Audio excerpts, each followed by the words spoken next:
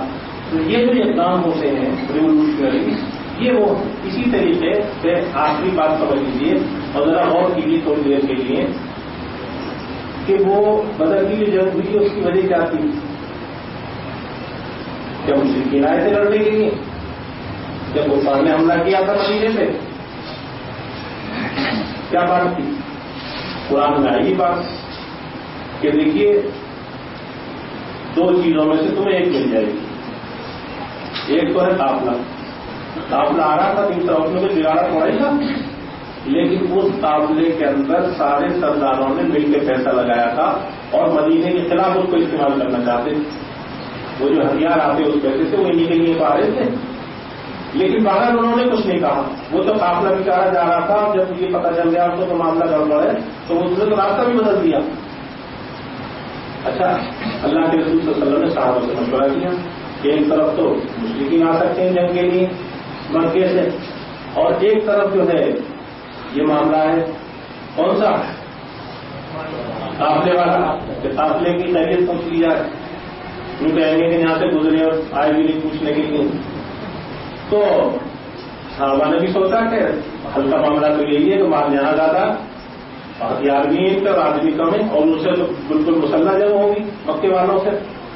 تو انہوں نے بھی کہا، لیکن اللہ تعالیٰ نے کہا کہ اللہ یہ چاہتا تھا کہ معاملہ جو ہے 2 اور 2 4 کی طرح ہو، لہذا اللہ کے رسول صلی اللہ علیہ وسلم نے وہ سلسلہ کیا اور اس کے بھی جواب میں آپ دیکھیے جنگ بدر ہوئی.